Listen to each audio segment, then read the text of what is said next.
Hello students, today we will start Act 1, Scene 3 of Macbeth. This is very important scene. Here we will meet Macbeth and Banquo.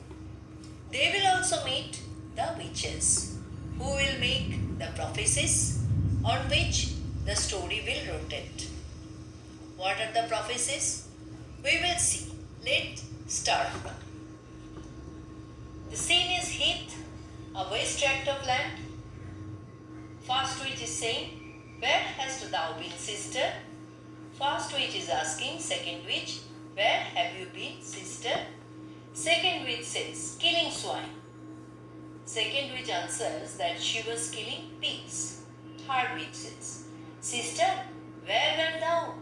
Third witch is asking the first witch, "And you, sister, where you have been?"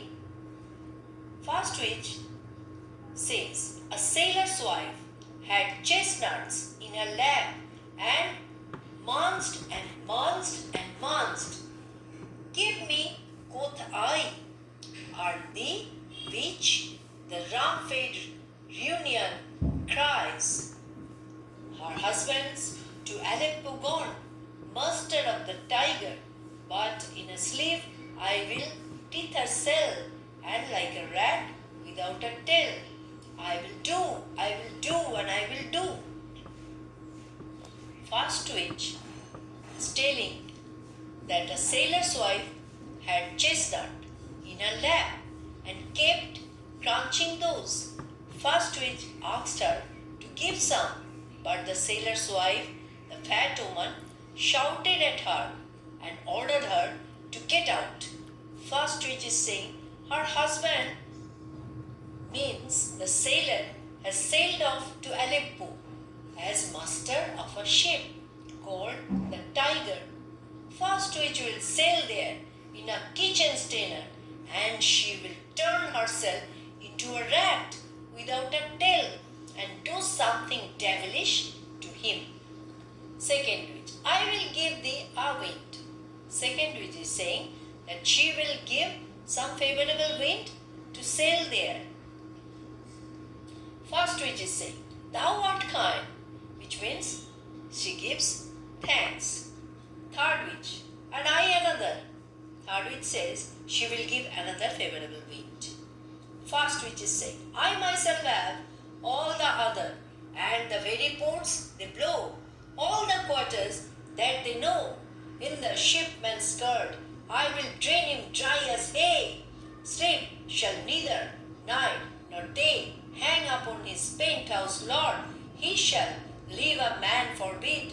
Very 7 nights 9 times 9 shall be dwindled, pick and pine.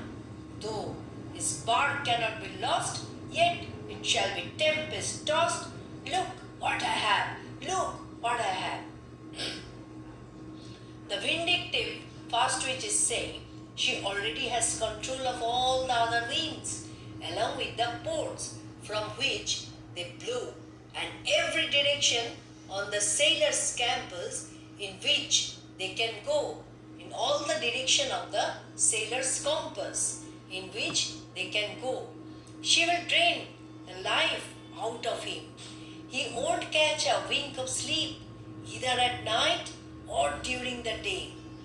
The sailor will leave us a cursed man. For 9 times 9 means 81 weary weeks he will keep withering, starving, and languishing. Though his ship cannot be made to lose its way, yet it will be shaken heavily by fierce storms. See what I have with him. Second witch, "Show me, show me." First witch, "Here I have a pilot's thumb, raked as homeward he did come." First witch is saying, here she has got a thumb of a pilot who was drowned while trying to return home. That is the act of first witch. She says, "Drumbeats." Third witch is saying, a drum, Macbeth done come." Third witch announces drumbeats, means Macbeth is coming. It was the custom at that time, drum beating or bugling in the battle. Macbeth was coming back from the battlefield. All wed sisters together. The wed sisters, hand in hand, posters of the sea and land, thus do go about, thrice to thine, and thrice to mine, and thrice again to make up nine. Peace, the drums wound up. Three wed sisters started dancing together by saying, "We wed sisters, hand in hand, sweet travelers over the sea and land, dance around and dance like so, 3 times to yours, 3 times to mine, and 3 times again to add up to 9. Be silent, our magic spell is now ready to act." Macbeth and Banquo entered. Macbeth: "So foul and fair a day I have not seen." Macbeth was saying to Banquo that he had never seen a day that was so good and bad at the same time. This fair and foul phrase we have heard in the first scene, witches were saying. And why it is fair and foul? Fair for Macbeth, Banquo, and bad for the rebels. So same thing, fair and foul. Banquo is saying, "How far is it called to forest? What are these so withered and so wild in their attire, that look not like inhabitants of the earth, and yet around it live you, or are you aught that man may questions? You see, to understand me, by each at once her choppy fingers laying upon her skinny lips, you should be woman, and yet your beards forbid me to interpret that you are so." Banquo asked Macbeth, "How far was it supposed to be? Forest castle where Duncan is there." When he noticed the witches, he said, "They don't look like they belong on the planet, but I see them standing here on earth." Banquo asked them, "Are you alive? Can you answer questions? Because each of you has put a gruesome finger to your skinny lips. You look like women, but your beards keep from believing that you were really women. So witches are bearded." Macbeth: "Speak, if you can. What are you?" Macbeth asked them if they could speak, they should tell what kind of creatures they were. First witch, second witch, and third witch, one after another, they made the prophecies. First witch says, "Greetings, Macbeth. We greet you, Thane of Glamis." Second witch says, "Greetings, Macbeth. We greet you, Thane of Cawdor." Third witch says, "Greetings, Macbeth. You shall be king afterwards." Thane of Glamis, Thane of Cawdor, king thereafter. All hail Macbeth. Banquo saying, "Good sir, why do you start and seem to fear things that do sound so fair? In the name of truth, are ye fantastical, or that indeed which outwardly ye show? My noble partner, you greet with present grace and great prediction of noble having and of royal hope. That it seems wrapped withal. To me you speak not. If you can look into the seeds of time and say which grain will grow and which will not, speak then to me, who neither beg nor fear your favors or your hate." Banquo is telling, "My dear Macbeth, why do you look so startled and afraid of these nice things, fair sounding prophecies they are saying?" Then Banquo told the witches, "Tell me honestly, are you illusions, or are you really what you seem to be? You have greeted my noble friend with his present title and predictions of further honors and of kingship for him.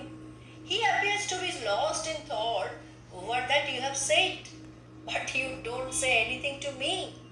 If you can foresee the future and can say what things will come to pass and what will not, then speak to me, for I do not care whether you give me favorable or hateful news." Witches prophesied for Macbeth.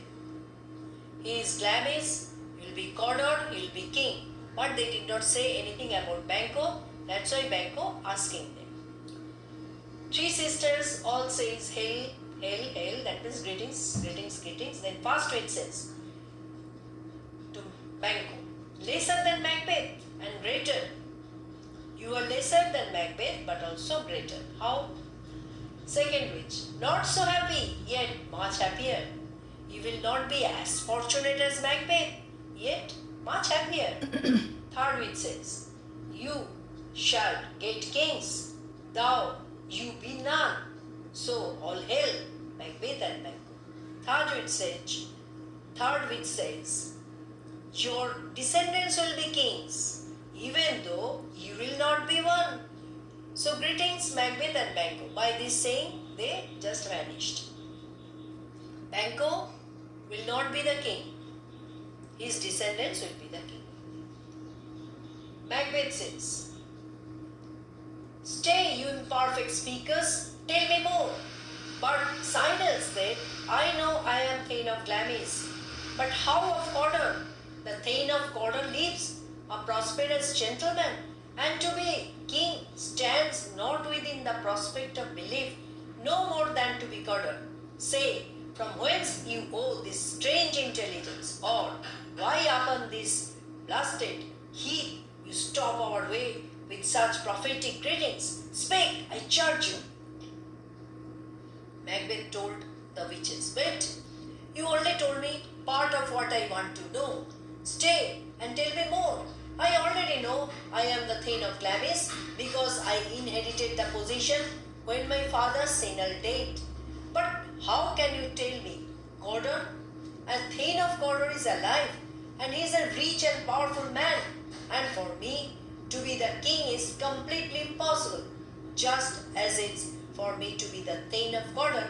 Tell me where you learned these strange things and why you stop us at this desolate place on this barren heath with these prophetic greetings. Speak, I command you. Without answering, the witches vanished. Banquo. The earth had bubbles, as the water has, and these are of them. Whither are they vanished?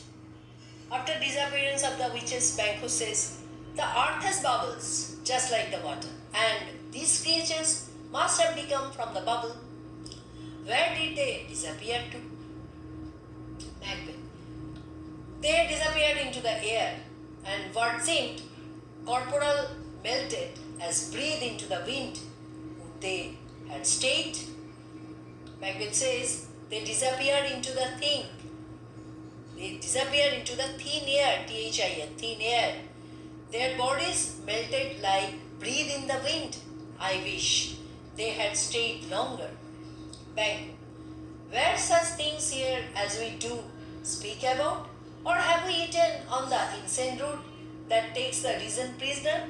Banquo says, were these creatures we are talking about really there? Are they not illusions? Or have we eaten that hard roots which causes madness and loss of reason? That means we are drugged. We are drunk. That's why we have seen these illusions. Macbeth says, he remembered the witches' prophecies. He says, your children shall be kings. Banquo says, you shall be king. Macbeth says, and then Thane of Cawdor too. Went it not so? They told me also I'll be Thane of Cawdor, not only king. Banquo says, to the self-same tune that words, yes, precisely they say so, both word and meaning. At that time, Ross and Angus came. Banquo says, who's there? Ross and Angus were coming from Duncan with a message. Next day, next part of this scene we will do. Subscribe this channel, phone me or WhatsApp me for clearing doubts or to get question answers. Collect the previous videos well. Thank you. Thank you so much. Bye bye students. Thank you.